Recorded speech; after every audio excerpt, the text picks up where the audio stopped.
Shalom. Apa kabar saudara? Dahsyat, luar biasa, pasti memberkati. Saudara, ibadah online kita diadakan setiap hari Minggu jam 9 pagi di YouTube GB Kemang Golgota. Oh ya, kita juga ada grup Pastor Message di WhatsApp. Tolong jangan keluar dari grup tersebut karena semua informasi pastor akan disampaikan di grup tersebut. Saudara, ibadah tanggal Minggu dilaksanakan melalui aplikasi Zoom. Hari Rabu untuk Jantung, hari Kamis Ciputat, dan hari Jumat untuk BSD. Semua dilaksanakan jam 8 malam. Dan untuk para youth, kita juga ada live streaming di YouTube di hari Sabtu dan di jam 8 malam. Jangan lupa hadir ya guys. Bagi saudara-saudara yang ingin memberikan persembahan, bisa hubungi bendahara gereja masing-masing. Sebelum kita mulai ibadah kita, saya mengundang Bapak Ibu Saudara untuk mengangkat kedua tangan kita. Kita sebutkan password kita. 2, 3. Darah Yesus bagi bangsa Indonesia, darah Yesus bagi gereja kami, darah Yesus bagi keluarga kami, darah Yesus bagi pribadi kami. Oleh bilur-bilur Yesus kami sudah disembuhkan. Selamat beribadah saudara-saudara. Dan Tuhan Yesus memberkati. Shalom Bapak Ibu Saudara, selamat pagi, selamat bersekutu kembali dalam ibadah online kita pada pagi hari ini. Kita boleh bersyukur buat kebaikan Tuhan sampai hari ini. Kita boleh ada semua karena kasih anugerah Tuhan. Mari sebelum kita lebih lagi untuk menyembah, memuji, memuliakan nama Tuhan, saya undang untuk Bapak Ibu Saudara bersama keluarga yang ada di rumah, kita mau berdoa bersama-sama. Bapa di dalam surga, di dalam nama Tuhan Yesus, terima kasih Tuhan buat segala kebaikan-Mu dalam hidup kami, buat segala kasih-Mu yang luar biasa bagi kami Tuhan. Saat ini kami ingin beribadah, memuji, memuliakan nama-Mu. Biarlah kiranya Engkau menjamah, Engkau memberkati setiap umat-umat-Mu yang berada di rumah yang mengikuti ibadah online pada pagi hari ini. Dan kiranya apa yang kami berikan boleh berkenan di hadapan Engkau.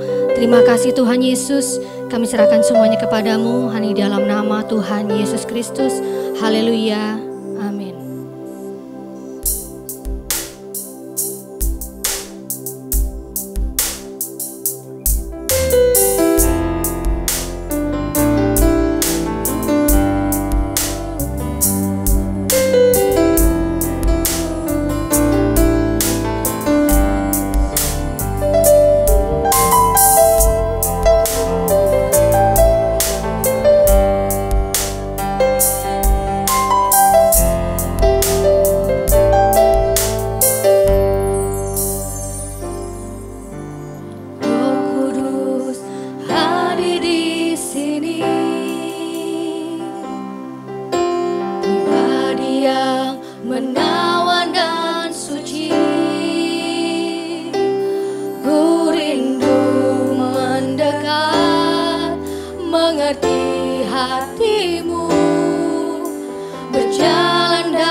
Berjalan dalam kuasa-Mu, bekerjalah ya Roh Kudus,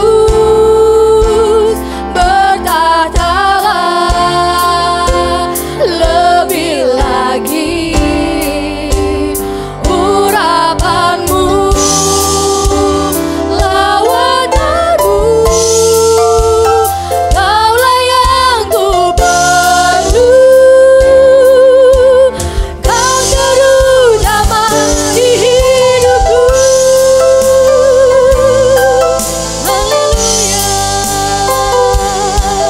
Haleluya, mari katakan, Roh Kudus, Roh Kudus hadir di sini. Pribadi yang menawan dan suci, ku rindu mendekat, mengerti hati-Mu, berjalan dalam kehendak-Mu.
Saya jemput Bapak Ibu Saudara untuk mengangkat tangan kanan kita bersama.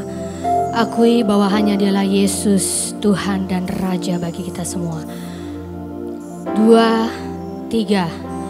Yesus, Engkaulah Tuhan dan Raja kami.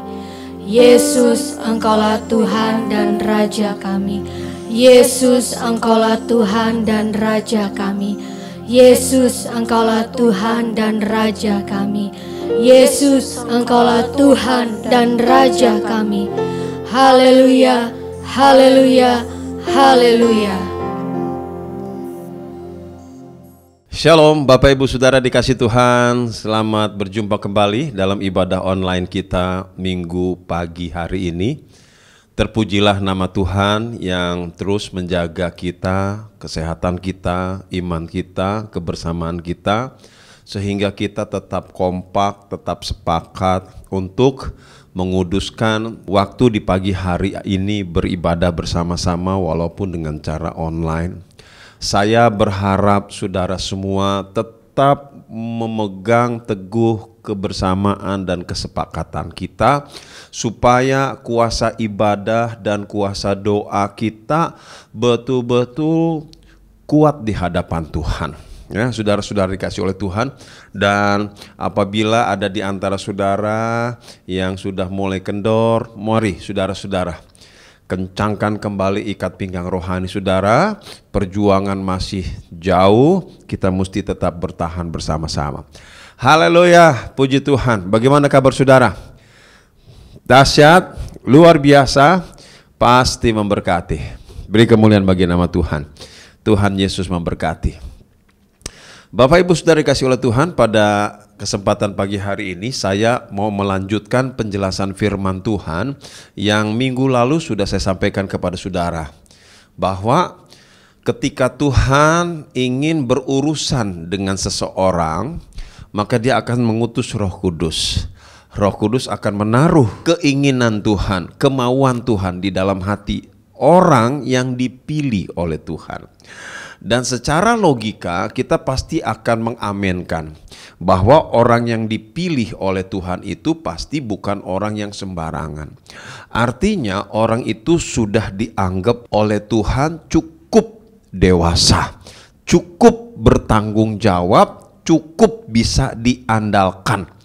Walaupun di dalam kisah Alkitab diceritakan bahwa ada beberapa tokoh yang walaupun sudah dipercaya tetapi tetap bisa melakukan sebuah kesalahan dalam praktek hidupnya. Namun demikian kita tidak berfokus dan bermaksud untuk meneladani hal itu. Kita hari-hari ini butuh membangun hidup kita sedemikian rupa agar di tengah-tengah perjuangan yang sedang kita hadapi bersama-sama, Tuhan tetap percaya sama kita. Tuhan tetap mengandalkan kita, dan Tuhan tetap mau bekerja sama dengan kita. Untuk itu saudara-saudara, kata bertumbuh menjadi dewasa adalah sebuah kata kunci dari pokok pembahasan kita minggu ini. Kalau minggu lalu saya mengingatkan kepada saudara agar jangan bertumbuh ke arah yang salah. Sebab kalau sampai kita bertumbuh ke arah yang salah, sudah buang percuma banyak hal saudara, dan maksudnya pun tidak akan tercapai. Itu akan sangat menyesakan. Jadi pagi hari ini kita akan mempelajari bersama-sama bagaimana caranya kita bertumbuh menjadi dewasa supaya Tuhan senang dengan kita. Bagaimana kita membangun gereja ini menjadi sebuah gereja yang dewasa supaya Tuhan senang. Kata dewasa tidak monopoli hanya bagi orang yang usianya sudah banyak loh saudara. Terkadang kita melihat orang yang usianya sudah banyak, saya istilahkan demikian saja, kelakuannya gak dewasa saudara. Jadi tolong ini dipegang menjadi sebuah patokan agar dalam pembicaraan kita pagi hari ini, semua orang muda tidak merasa bahwa ini belum waktunya saya. Jangan. Kalau memang saudara mampu menunjukkan kualitas kedewasaan di usia yang masih sedikit, why not? Lebih cepat, lebih bagus kita bisa bekerja sama dengan Tuhan. Karena kalau kita lebih cepat bekerja sama dengan Tuhan, kita lebih cepat dipenuhi oleh Roh Kudus, kita lebih cepat mendapatkan kepercayaan daripada Tuhan. Bukankah itu berarti kita bisa lebih cepat untuk menikmati Tuhan dalam hari-hari hidup kita? Tuhan Yesus memberkati kita. Haleluya. Saudara, sebelum lanjut, saya mau mengajak kepada saudara untuk berdoa terlebih dahulu. Ya, karena kalau tidak dimulai dengan doa rasanya kurang sempurna. Mari kita tundukkan kepala, kita tundukkan hati. Bapak yang baik, terima kasih buat pagi hari ini di mana Tuhan beri kembali kepada kami kesempatan duduk berkumpul bersama-sama dengan hati yang penuh hormat dan siap beribadah kepada Tuhan. Dan saatnya kami sharingkan firman-Mu kembali. Telah hamba-Mu sampaikan maksud dan tujuan firman pada pagi hari ini tentang bagaimana kami harus bertumbuh menjadi dewasa. Tuhan, Engkaulah kecintaan kami, Engkaulah kesayangan kami, Engkaulah kekasih kami. Tidak ada yang lain, karena hanya Engkau yang kami kenal dalam hidup ini. Oleh sebab itu Bapa yang di dalam sorga, mari berkati acara sharing firman-Mu, bagaimana caranya umat-Mu mendengar, dan kapanpun mereka mendengar, biarlah kuasa urapan-Mu melawat dan menjamah mereka. Kemuliaan hanya bagi nama-Mu Tuhan di tempat yang maha tinggi. Dalam nama Tuhan Yesus Kristus kami berdoa mengucap syukur, dan kita semua yang siap men-sharingkan firman Tuhan, mari sama-sama katakan amin, amin, amin, amin. Nah, saudara-saudara, kita lanjut ya. Jadi saudara-saudara, rahasia firman yang akan kita bahas pagi hari ini berlanjut dari minggu lalu, yaitu saudaraku yang kasih ya. Dari kita membicarakan tentang jangan sampai bertumbuh ke arah yang salah, kita dapati saudara-saudaraku yang kasih dalam Tuhan bahwa pentingnya kita memperhatikan kekristenan kita ini dengan sungguh-sungguh. Ya, saudara-saudara, jangan sampai percuma. Jangan sampai saudara-saudara pendapat-pendapat di luar yang negatif, yang miring, yang mengatakan buat apa sungguh-sungguh iring Tuhan, buktinya bla bla bla, kita tetap kecewa, kita tetap sedih, kita tetap kalah, kita tetap bangkrut, kita tetap di PHK, Tuhan sepertinya tidak campur tangan. Itu bertambah benar. Karena tidak mungkin saudara-saudara ketika kita berhubungan dengan Tuhan yang hidup dengan cara yang benar, tidak mungkin kita mengalami perkara yang menyedihkan tanpa campur tangan Dia untuk mengeluarkan kita dari sana. Dan kalau ada di antara saudara yang duduk dan mengikuti ibadah ini, kemudian saudara sedang mengalami satu pukulan-pukulan keras di dalam hidup saudara, tapi saudara sungguh-sungguh ikut Tuhan, sungguh-sungguh bertumbuh menjadi dewasa, sungguh-sungguh mencintai Tuhan, saya percaya tidak dalam waktu lama dari hari ini engkau akan melihat pertolongan Tuhan datang. Ya, dalam nama Yesus saya katakan itu, karena saya yakin dan percaya Tuhan kita memanggil kita bukan untuk mengerjai kita sampai kita susah. Justru saudara, Dia bermaksud untuk membuat kita bahagia. Begitu saudaraku yang kasih dalam Tuhan. Amin. Jadi saudara-saudaraku yang kasih dalam Tuhan, saya ingin mengajak kepada saudara untuk membicarakan persoalan ini. Jadi pagi hari ini kita mau bicara bagaimana bertumbuh menjadi dewasa. Ya saudara, ini yang betul. Kalau saudara bertumbuh menjadi kekanak-kanakan kan jadi salah. Kalau bertumbuh menjadi lebih dekat, nah itu yang betul. Tapi kalau bertumbuh menjadi lebih jauh, nah itu kan salah. Tetapi seringkali kalau kita mau jujur, saudara-saudara, ada begitu banyak orang Kristen tidak menyadari bahwa pertumbuhannya itu harus diamati terus perkembangannya. Sehingga kalau ada ciri-ciri yang salah, langsung kita bisa perbaiki. Di dalam Injil Yohanes pasal 15 ayat 1 dan ayat yang kedua, Tuhan Yesus katakan, ranting yang berbuah aku rawat, aku pelihara, aku proteksi, aku jaga. Tetapi ranting yang tidak berbuah, aku potong. Dan saya sudah katakan kepada saudara, arti kata dipotong itu artinya putus hubungan. Dan Tuhan tidak mau berhubungan dengan orang-orang yang tidak mendatangkan manfaat. Seperti ranting yang tidak berbuah. Oleh karenanya, kita dapat tahu dari firman ini bahwa goalnya Tuhan, tujuannya Tuhan, ya saudara, untuk memberikan fasilitas, memberikan ruang, memberikan kasih karunia, memberikan anugerah kepada kita adalah agar kita mengembalikan dengan manfaat yang kita bisa berikan kepada Tuhan. Artinya dalam bahasa Alkitab, untuk memberikan buah kepada Tuhan. Dan kalau saudara renungkan, sebuah pohon baru bisa berbuah kalau dia bertumbuh. Bertumbuh menjadi dewasa. Hanya pohon yang sudah dewasa yang berbuah. Pohon yang masih kecil tidak akan berbuah. Hanya orang Kristen yang sudah dewasa yang bisa memberikan manfaat kepada Tuhan. Yang masih kekanak-kanakan nggak bisa. Orang Kristen yang masih kekanak-kanakan, saudara, masih sibuk sama urusan dirinya sendiri. Dia belum konsentrasi, belum bisa fokus dengan urusan Tuhan dan memberikan manfaat kepada Tuhan. Aduh Pak Yosef, aduh Pak Pendeta, aduh Pastor, kenapa sih bahasnya model begini? Kita kan lagi susah. Justru saudara-saudara, kalau saudara lagi susah, terus saudara bersifat kekanak-kanakan sama Tuhan, mana mungkin saudara-saudara Tuhan tolong. Sebaliknya kan mestinya dalam kondisi susah, penuh wabah, penuh bencana, pandemi, apalah saudaraku yang kasih bahasa-bahasa yang sama. Kalau di saat-saat seperti kita bersikap dewasa, justru Tuhan suka. Nah, di situ pertolongan datang. Jadi jangan terbalik-balik saudara-saudara.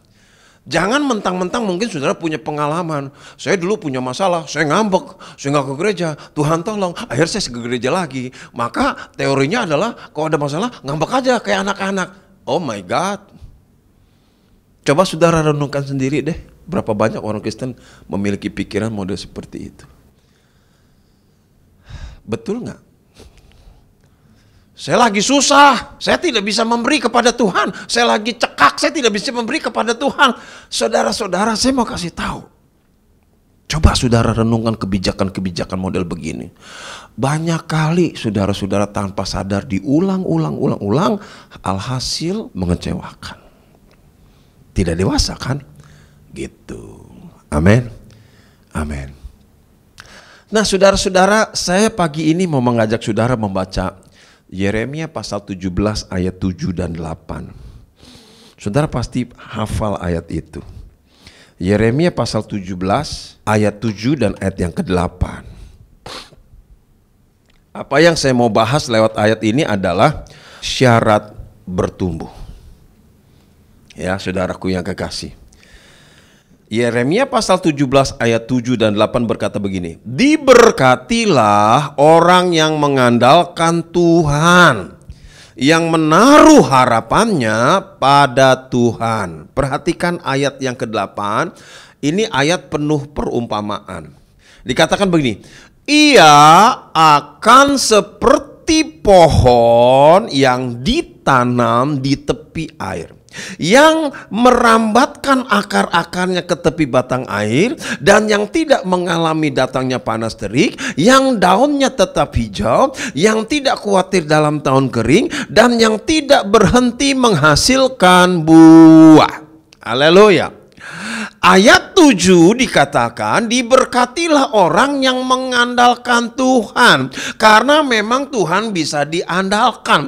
Dan kalau Tuhan bisa diandalkan, pasti orang ini akan menang, akan sukacita, akan berkecukupan, akan sukses, akan bahagia. Karena Tuhan turun tangan. Lalu dikatakan yang menaruh harapannya pada Tuhan. Saudara-saudara yang dikasih Tuhan, dalam ayat ini dikatakan saudara, atmosfernya sepertinya begini saudara. Orang yang mengandalkan Tuhan itu adalah orang yang pastinya akan mendapat kebahagiaan, banyak pertolongan daripada Tuhan. Kenyang pokoknya ini orang dengan pertolongan daripada Tuhan. Lalu kemudian dikasih perumpamaan. Orang ini itu kalau digambarkan katanya seperti, katanya ia akan seperti pohon yang diapakan saudara? Seperti pohon yang diapakan? Yang ditanam di tepi air. Lalu kemudian dia merambatkan akar-akarnya, dan karena dia merambatkan akar-akarnya, maka akar-akarnya saudara menyerap air mineral yang membuat pohon itu menjadi bertumbuh, lalu produktif, dan dikatakan saudara dalam segala keadaan, mau panas, mau kering, kayak saudara tidak masalah, dan kemudian akhirnya apa? Menghasilkan buah. Ayat 7 memberi warna orang ini akan dikenyangkan Tuhan. Tetapi ayat 8 memberi warna orang ini mengenyangkan Tuhan karena memberi banyak buah. Tetapi gambarannya saudara-saudara, dia seperti pohon yang ditanam. Nangkep gak yang saya maksud saudaraku? Maksudnya begini. Kalau kita berbicara tentang syarat untuk bertumbuh di hadapan Tuhan, maka kata ditanam itu adalah konsekuensi. Yang setuju katakan amin. Saudara-saudara, cobalah saudara bayangkan situasi dari kata ditanam. Itulah harga yang harus kita bayar sebelum kita berbicara tentang bertumbuh. Ada begitu banyak orang Kristen tidak mau menghayati kata ditanam. Karena masih suka jalan-jalan. Karena masih punya pemikiran-pemikiran yang modifikated gitu loh saudara. Kalau jalan-jalan kan lebih banyak dapat masukan. Kalau lebih banyak dapat masukan, lebih cepat bertumbuh. Halo. Saudara, kembali kepada firman Tuhan. Jangan buat teori yang seolah-olah memperlihatkan bahwa firman Tuhan ini jadul, kolot, konservatif. Jadi tidak berlaku. Ini firman Tuhan. Sebelum kita lahir ini sudah ada. Setelah kita meninggal saja ini nanti masih tetap ada kok saudara. Artinya ini adalah teori yang berlaku kekal selama-lamanya. Tidak bisa tergantikan. Nah, orang yang mau bertumbuh itu adalah orang yang mengerti resikonya. Apa? Mau ditanam. Apa artinya ditanam? Ditaruh di satu tempat dan tidak boleh kemana-mana. Titik.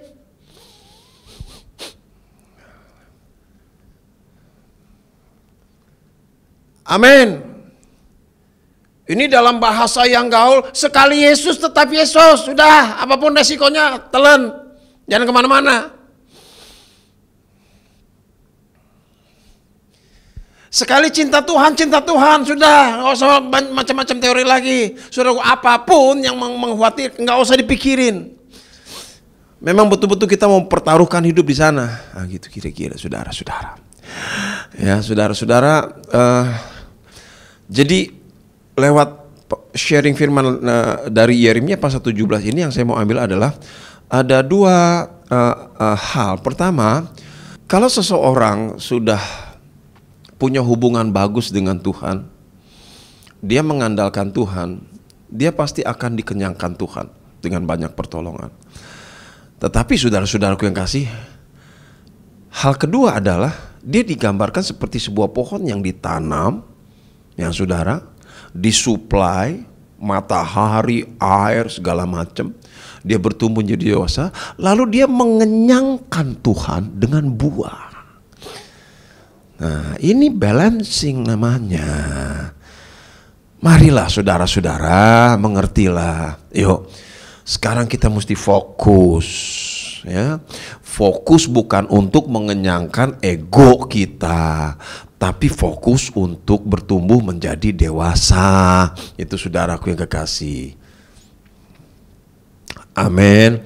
Mungkin saudara bertanya kepada saya, Pastor, Pak Gembala, Pak Pendeta, Pak Yosef, yang dimaksud dewasa itu yang bagaimana sih? Kalau kita pakai standar yang normal gitu saudara, maka saudaraku yang kekasih, orang yang dianggap dewasa itu adalah orang yang sudah besar, artinya dia kuat. Orang yang sudah stabil, artinya dia tidak pelin-pelan, dia tidak angin-anginan gitu loh saudaraku yang kekasih. Orang yang bertanggung jawab, artinya saudara dia nggak lepas tangan. Saudara-saudara yang dikasih, artinya yang lain dia produktif, artinya dia tidak pasif, dia produktif, dia menghasilkan, dia melayani. That's it. Itu loh saudara gambaran-gambaran umum. Jadi kalau dikatakan kita harus bertumbuh menjadi dewasa, minimal 4 hal ini tuh ada mewarnai hidup seseorang yang dianggap dewasa. Itu saudara. Nah, jujur kita bisa katakan bersama-sama, terkadang di kalangan orang yang umurnya sudah banyak, kita justru nggak lihat keempat hal ini. Tetapi saudara, bukan berarti juga di kalangan orang yang umurnya masih sedikit kita bisa dapati, bukan itu artinya. Namun tidak tertutup kemungkinan 4 ciri ini bisa ada di mana-mana. Yang saya maksud ini bukan monopoli orang yang umurnya banyak. Kadang orang yang umurnya banyak kekanak-kanakannya lebih parah. Tidak bertanggung jawabnya lebih parah. Tidak stabilnya lebih parah. Saudara-saudara dikasih Tuhan. Makanya saudaraku yang dikasih, firman Tuhan katakan, kalau kamu mau bertumbuh menjadi dewasa, maka kamu harus mau ditanam. Siapa yang tanam? Tuhan. Di mana Tuhan tanam? Di mana saudara ada hari ini? Ya sudah. Sudah pasti tahu yang saya maksud itu. Sudah saudara terima penetapan Tuhan. Orang yang menerima penetapan Tuhan, orang yang menerima hidupnya ditanam oleh Tuhan, di mana dia ditanam, dia sudah berdamai dengan Tuhan berarti. Dia sudah berdamai dengan dirinya sendiri. Orang yang model begini, saudara, cepat bahagianya. Karena dia tidak punya pertentangan lagi dalam batinnya. Dia tidak punya pertentangan dalam pikirannya. Dia sudah damai, dia sudah terima apa adanya. Penetapan Tuhan.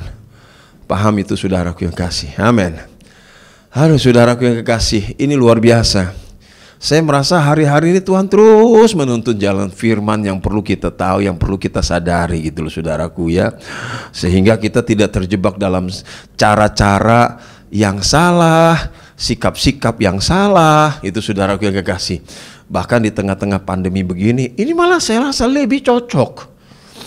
Tuhan minta kepada kita sekalian, di tengah wabah begini jangan kekanak-kanakan, ngambek, saudara-saudara ya, males, nggak konsekuen, nggak disiplin, nggak sepakat, nggak komit. Itu bukan ciri orang dewasa. Harus diawasi, kalau enggak, wah saudara, selanang selonong. Saudara-saudara, ada satu istilah yang lebih menohok kita, yang dipakai oleh Alkitab tentang rahasia bertumbuh. Sehingga kalau sampai kita tidak bertumbuh, kita dianggap kelewatan, saudara-saudara. Ya. Namun sebelum kita lihat ayat itu, saudara-saudara, saya ingin tegaskan kembali. Saudara, dengar ya. Yeremia 17 ayat 7-8 itu adalah ayat emas semua orang. Tetapi dengar baik-baik. Kata kunci dari 2 ayat itu adalah mau ditanam.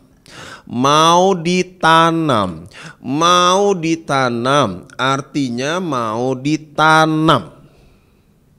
Oke. Saudara harus bisa terima kata itu. Saudara harus bisa berdamai dengan kata itu. Saudara harus bisa berbahagia dengan kata itu. Kalau saudara dan saya mau bertumbuh dalam Tuhan. Amin. Mungkin ada yang katakan, Pastor, saya masih kurang paham itu kata ditanam. Saudara tanya kiri kanan. Nanti mereka pasti jelaskan itu yang ditanam. Haleluya. Amin. Saudara-saudara, istilah lain yang lebih menohok dari sebuah rahasia bertumbuh yang harus dipahami oleh orang Kristen itu ada di dalam kitab Roma pasal 11. Kitab Roma pasal 11, saudara-saudara, ayatnya yang ke-17 sampai dengan ayatnya yang ke-22. Sudah perhatikan, ini adalah gambaran yang dipakai oleh Rasul Paulus bagi gereja di luar lingkungan Israel. Saya bacakan Roma pasal 11 ayat 17 sampai ayatnya yang ke-22. Karena itu apabila beberapa cabang telah dipatahkan dan kamu sebagai tunas liar telah dicangkok kan di antara dan saya ulang kembali saudara ya. Karena itu apabila beberapa cabang telah dipatahkan dan kamu sebagai tunas liar telah dicangkokkan di antaranya dan turut mendapat bagian dalam akar pohon zaitun yang penuh getah, janganlah kamu bermegah terhadap cabang-cabang itu. Jikalau kamu bermegah, ingatlah bahwa bukan kamu yang menopang akar itu, melainkan akar itu yang menopang kamu. Mungkin kamu akan berkata, ada cabang-cabang yang dipatahkan supaya aku dicangkok di antaranya sebagai tunas. Baiklah, mereka dipatahkan karena ketidakpercayaan mereka, dan kamu tegak tercacak karena iman. Janganlah kamu sombong, tetapi takutlah. Sebab kalau Allah tidak menyayangkan cabang-cabang asli, Ia juga tidak akan menyayangkan kamu. Sebab itu perhatikanlah kemurahan Allah dan juga kekerasannya, yaitu kekerasan atas orang-orang yang telah jatuh, tetapi atas kamu kemurahannya, yaitu jika kamu tetap dalam kemurahannya. Jika tidak, kamu pun akan dipotong juga. Perhatikan itu ayat-ayat saudaraku, itu ayat-ayat keras sekali sebetulnya. Dan saudara-saudara, lewat ayat-ayat yang baru saja kita baca, kita akhirnya mendapatkan sebuah penjelasan lagi nih tentang rahasia bertumbuh menjadi dewasa. Dan di dalam ayat-ayat yang kita baca ini Rasul Paulus bicara lebih keras lagi. Yaitu saudara, kepada jemaat Roma, Rasul Paulus katakan begini, kamu tahu Allah yang kita sembah tidak menyayangkan Israel kalau mereka tegar tengkuk keras kepala. Walaupun mereka keturunan Abraham, walaupun mereka terikat janji yang saya buat dengan Abraham, tetapi karena mereka tidak sejenis imannya dengan Abraham, mereka melawan, mereka berontak, mereka sengaja menantang firman, saya hajar. Nah, ini saya gambarkan kepada kamu, kata Paulus kepada jemaat di Roma. Kalau Tuhan mematahkan batang-batang asli dari pokok itu, lalu kemudian mengambil tunas liar, dikatakan saudaraku yang kasih. Coba saudara ya, lalu dikatakan dia ambil tunas liar. Dan tunas itu dicangkokkan. Maka kalau tunas yang dicangkokkan itu tidak bertumbuh juga, tidak berbuah juga, ya dipotong, kata Paulus. Yang asli aja gak disayangkan kok saudara, apalagi yang dicangkokkan. Saudara-saudara yang dikasihi Tuhan, semoga gambaran sederhana ini dapat saudara mengerti. Maksudnya begini saudara, ketika Rasul Paulus bicara kepada jemaat Roma, dia beri gambaran begini.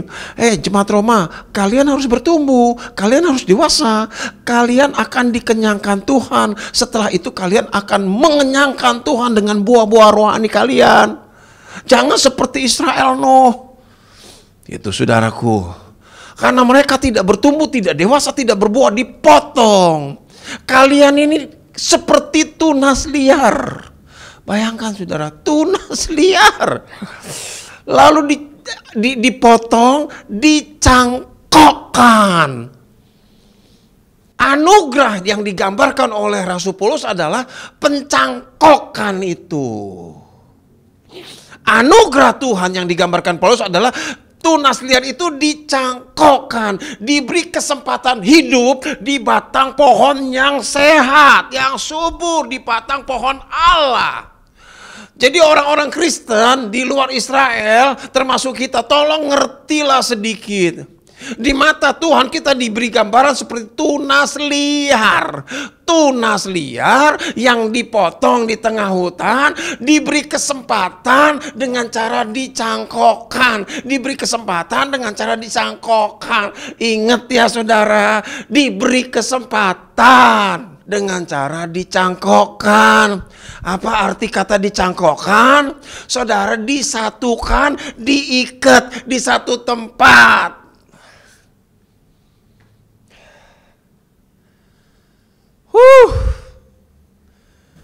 Ini bahasa semoga saudara bisa terima ya. Jadi kalau Tuhan mau menumbuh kembangkan seseorang, dan kalau orang itu mau bertumbuh, tidak bisa tidak saudara. Saudara harus menangkap filosofi ditanam dan dicangkokkan. Tangkap itu. Jadi kalau saudara masih main-main, itu bukan ciri dewasa. Gak yakin saya Tuhan mau kenyangkan orang model kayak gitu. Dan Tuhan juga gak yakin bisa dikenyangkan oleh orang yang seperti itu. Nah kalau kemudian ini yang terjadi ya, pimpala ya gambreng saudara-saudara. Apa yang kita mau kerjakan sebetulnya? Gitu. Bapak Ibu Saudara ya. Jadi kata dicangkokkan itu adalah kata kunci.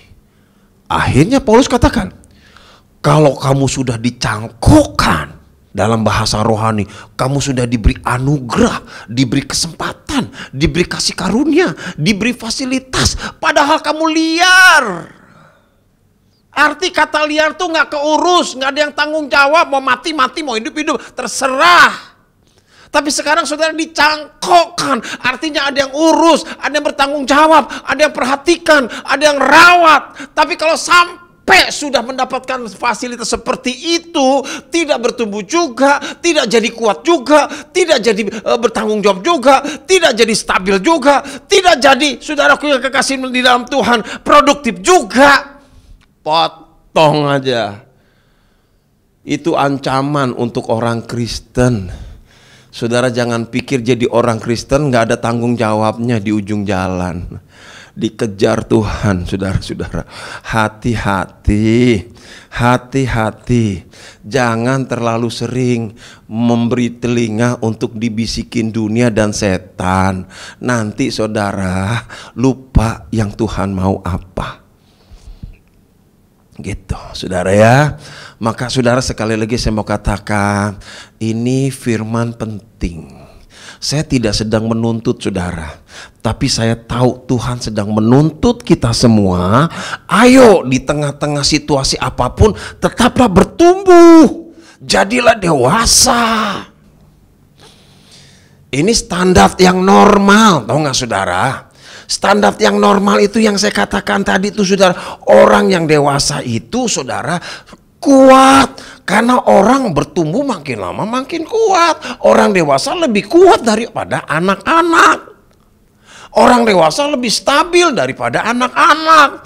Orang dewasa lebih produktif daripada anak-anak. Orang dewasa lebih tanggung jawab daripada anak-anak. Kalau ada jemaat Tuhan yang umurnya banyak tapi kemudian tidak memperlihatkan ciri dewasa, ya ambiar. Selesailah saudara-saudara. Mau harap pertolongan Tuhan bagaimana? Tadi kan saya sudah singgung. Justru di tengah-tengah persoalan yang semakin bertumpuk, sikap dewasa di mata Tuhan semakin dibutuhkan ketimbang sikap kekanak-kanakan. Karena Tuhan gak suka. Kalau Tuhan gak suka, bagaimana kita bisa dapat pertolongan dari Tuhan? Itu saudara. Haleluya. Bapak Ibu Saudara yang dikasih Tuhan, pembicaraan kita masih panjang nih saudara. Saya rasa coba saudara kunyah dulu deh saudara kalimat ini. Saudara berdamailah dengan hidup, berdamailah dengan diri, berdamailah dengan Tuhan, berdamailah dengan takdir. Engkau dipanggil jadi orang Kristen, amin. Jadilah orang Kristen yang dewasa. Jangan jadi orang Kristen yang semau-maunya, malah buat ayat firman sendiri. Saya pernah mendengar satu kesaksian di sebuah gereja. ada seorang jemaat bersaksi, Tuhan ampuni dosa saya. Dia ngaku dosa lah saudara, ceritanya dalam kesaksiannya. Lalu dia tutup kesaksiannya begini, saya percaya Tuhan pasti mengampuni saya karena saya tahu Tuhan Maha Pengampun. Saya kadang bingung saudara-saudaraku dengan kesaksian seperti itu. Bingungnya dia yakin banget Tuhan mengampuni dia. Padahal dia sadar dia buat salah. Dia buat salah dengan sadar. Melakukan kesalahan dengan sadar, bukankah itu sama seperti kita memberontak terhadap aturan firman? Lalu dia katakan orang yang memberontak terhadap aturan firman Tuhan dengan sengaja pastilah diampuni. Kenapa? Karena Tuhan Maha Pengampun. Dia lupa kalau Tuhan bisa marah. Itu masalahnya saudaraku. Jadi Bapak Ibu Saudara, jangan buat firman lain. Ikuti saja yang ada. Ini baru standar normal loh saudara tentang kadar kedewasaan. Belum yang new normal. Haleluya. Ini istilah baru yang lagi viral di mana-mana. Haleluya. Kenapa istilah new normal saya pakai? Ya ini joke aja saudaraku yang kasih. Karena saudara, standar umumnya itu orang dewasa kan seperti itu. Nah ada standar yang lebih tinggi dari itu, yang disebut standar new normal. Kenapa saya perlu memberitahukan kepada saudara standar new normal? Karena setelah saya renungkan, saudara tahu ternyata dewasa saja masih belum cukup kalau tidak terlatih. Orang dewasa itu dituntut, tetapi untuk lebih meyakinkan lagi adalah kedewasaan yang terlatih, kedewasaan yang berhikmat. Itu saudara. Ini akan menjadi pokok pembicaraan ke depan yang perlu saudara ketahui. Menjadi dewasa itu adalah pasti. Kalau kita ingin menjadi dewasa, pasti kita bisa menjadi dewasa. Tetapi dewasa saja tidak cukup. Kedewasaan harus dilengkapi dengan latihan-latihan. Sehingga kedewasaan yang terlatih bisa muncul. Kedewasaan yang berhikmat bisa muncul. Dan ini lebih melengkapi hubungan kita dengan Tuhan ke depan. Begitu saudara yang dikasih Tuhan. Jadi perjalanan kita masih panjang loh saudara. Ya, jangan buang waktu. Di ujung jalan ada pengadilan Tuhan. Dan dia pakai Alkitab untuk mengadili kita. Jadi saudara-saudara, mari kita bangun kerohanian kita sedemikian rupa. Berdamailah dengan diri. Berdamailah dengan takdir, berdamailah dengan Tuhan, berdamailah dengan penetapan-penetapan Tuhan. Dalam satu pembicaraan, saya kemukakan contoh kecil aja saudara ya, tentang ditanam, tentang dicangkokkan, filosofisnya. Jadi dalam satu percakapan saya katakan begini, arti ditanam itu atau arti dicangkokkan itu adalah sebuah penetapan yang harus diterima dan kadang tidak mengenakan. Salah satu contohnya saudara ya, anak saya, katakanlah namanya Yang Yonatan.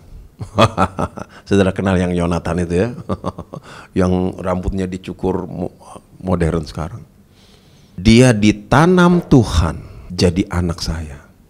Maka mau tidak mau dia punya beban mental untuk menanggung status jadi anak pendeta. Saya tidak tahu bagaimana perkembangan hidupnya dia. Tapi yang saya kenal, dia sudah bisa berdamai dengan dirinya. Dia sudah bisa berdamai dengan penetapan Tuhan. Dia sudah bisa menerima. Dia ditanam di tengah-tengah keluarga pendeta. Dia harus terima fakta itu dan dia tidak bisa berontak. Kalau dia berontak, bukan cuma dia saja yang malu, saya juga jadi ikut malu. Sementara dulu waktu saya muda, saudara, saya tidak pernah bercita-cita jadi pendeta. Seberapa banyak saudara pernah mungkin mendengar saya punya kesaksian riwayat hidup saya pernah ceritakan. Dulu saya punya peluang bagus saudara di dalam karir, tapi kemudian Tuhan panggil, Tuhan tanam saya di halaman hadiratnya. Yosef, kamu jadi pendeta. Kalau saya tidak berdamai, kalau saya tidak mau ditanam, kalau saya tidak mau berdamai dengan takdir saya, panggilan saya, Tuhan saya, kacau saudara, kacau. Dan saya tidak pernah bisa bertumbuh menjadi dewasa, saya tidak pernah bisa diandalkan, saya tidak bisa pernah dipercaya, dan saya tidak pernah bisa dibahagiakan oleh Tuhan. Itu persoalan kita. Cobalah Bapak Ibu Saudara sidang jemaat Tuhan. Di mana engkau ditanam? Di gereja seperti yang sekarang ada bersama-sama kita. Berdamailah. Masih banyak gereja yang besar, banyak di luar. Tetapi di mana engkau ditanam, ya sudah, berdamai, terima takdir. Itu adalah syarat bertumbuh. Kita ini tunas liar, masih untung saudara dicangkokkan di pokok yang benar. Mari kita perlihatkan pemahaman rohani yang matang. Lakukanlah dengan sukacita semua kegiatan, resiko yang berlaku di tempat di mana saudara ditanam. Tuhan tolong kita. Bapak Ibu Saudara, saya minta kepada saudara untuk merenungkan kebenaran ini ya. Kita akan lanjut minggu depan. Tapi saudara, saya berharap pada akhirnya semua jemaat, semua pelayan bisa sampai di satu titik yang namanya berdamai dengan Tuhan. Berdamai dengan panggilan, berdamai dengan status, berdamai dengan hidup yang saudara terima dari Tuhan. Itu artinya saudara rela ditanam, rela dicangkok. Itu, amin. Ya saudara, terimalah diri saudara jadi orang Kristen. Ya sudah, minoritas. Ya sudah, diinyek. Ya sudah. Jalani dengan sungguh-sungguh. Penuhi semua aturan mainnya. Jangan buat aturan baru. Kalau suruh ibadah ya ibadah, suruh menyembah ya nyembah, suruh berkorban ya korban. Saudaraku yang kekasih dalam Tuhan, welcome. Suruh mengampuni ya mengampuni, suruh melayani ya sudah melayani, nggak usah ngomong macam-macam lagi. Karena memang dunianya seperti itu. Amin. Saya terharu loh saudara, di tengah-tengah cara ibadah kita yang seperti ini, pelayanan yang sangat terbatas. Lewat bendahara, lewat sekretaris, gereja masing-masing saya dapat laporan. Jemaat-jemaat masih begitu sangat konsisten, perhatian. Sangat luar biasa. Tuhan tolong kita. Saya tidak panjangkan firman, tapi saya minta saudara terima. Tuhan, Engkau telah menanam saya. Kalau engkau anak pendeta, katakan, Tuhan, saya terima dan saya mau berdamai menjadi anak pendeta. Saya akan menghidupi takdir itu. Welcome. Tuhan, saya terima Engkau panggil saya jadi anakmu, jadi orang Kristen, beribadah di gereja online hari-hari ini. Terima. It's okay. Tuhan, aturan di gereja ini sungguh ketat, bla bla. Terima. Selesai dong. Nah, itu baru bisa bertumbuh. Tuhan berkati kita saudara. Tuhan berkati kita. Amin. Amin. Amin. Baik Bapak Ibu Saudara dikasih Tuhan, ibadah telah selesai. Kita akan akhiri dengan doa berkat. Saya berharap saudara menangkap dan menerima, memahami, ya saudara menjalankan apa yang saudara terima pada hari ini lewat firman Tuhan.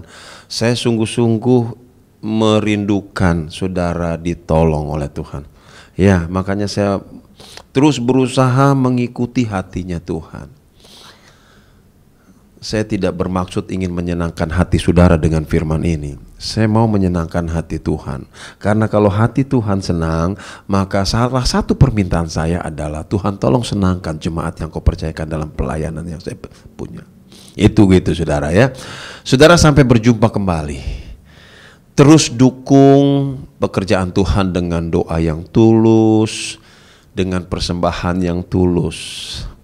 Saudaraku, ya. Saya dengar PSBB di Tangerang Raya diperpanjang sampai bulan Juli, saudara. Awal Juli. Entah kenapa. Tapi kalau sebuah pemerintah daerah memperpanjang PSBB kan pasti ada alasannya gitu, saudara. Sehingga betul-betul tanggal 12 Juli ini perlu kita pikirkan kembali. Ya, kita percakapkan kembali. Saya sampai hari ini belum berani mengumpulkan para pelayan inti untuk ngobrol. Karena saya masih melihat, masih wait and see. Saya berharap saudara semua juga seperti itu, supaya saudara tidak kendor semangatnya di dalam mengikuti ibadah online. Karena saudara tahu fakta di lapangan kita memang tidak bisa sembarangan. Ya, saudaraku yang kekasih, kalau mau bawa badan sendiri sih, boleh, welcome, silakan. Tapi kita kan bawa gerbong nih saudara, gerbong yang isinya cukup banyak. Kalau ada satu saja yang kena resiko, kan itu akan bermasalah besar buat gerbong kita. Jadi saudara tetap semangat ya, semangat iring Tuhan, semangat bersepakat, semangat berkomitmen, semangat jaga hidup bertobat, kudus dan sebagainya. Tuhan Yesus memberkati kita semua. Mari kita bangkit berdiri, kita akan akhiri ibadah kita bersama-sama. Kita satu dalam doa. Pada akhirnya minggu pagi ini kami akhiri ibadah online kami dengan penuh hormat syukur kepadamu. Kami terima pesanmu, kami terima penanamanmu, kami terima pencangkokanmu dalam hidup kami. Dan kini kami serahkan hidup kami untuk apa yang Engkau mau kami lakukan, kami akan lakukan. Terima kasih Bapa yang baik, segala puji, segala hormat, segala kemuliaan hanya bagi nama Tuhan di tempat yang maha tinggi. Sepenuhnya kehidupan umatmu, BSD Cijantung Ciputat hamba serahkan ke dalam tanganmu, sebab hambamu yakin dan percaya keterbatasan kami sebagai hambamu melayani mereka akan tertutup oleh karena ketidakterbatasanmu di dalam melayani umatmu. Terima kasih Tuhan, ini doa syukur kami kepadamu dalam nama Tuhan Yesus Juru Selamat kami.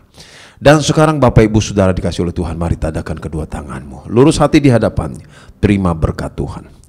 Dengan demikian Bapak Ibu Saudara dikasih oleh Tuhan, pulanglah dengan membawa berkat, rahmat, anugerah dari Allah Bapa kita di sorga, kasih sayang dari Tuhan Yesus Kristus, dalam persekutuan dengan Allah Roh Kudus, dulu sekarang bahkan sampai selama-lamanya. Tuhan pasti memberkati engkau dan melindungi engkau. Tuhan pasti menyinari engkau dengan wajahnya, beri kasih karunia-Nya, dan Tuhan pasti hadapkan wajahnya kepadamu, beri kita semua damai sejahteranya. Berkat ini kita terima dalam nama Tuhan Yesus Kristus, dan kita semua percaya diberkati. Sama-sama katakan amin, amin, amin, amin. Puji Tuhan, sampai jumpa dalam ibadah berikutnya. Tuhan Yesus memberkati.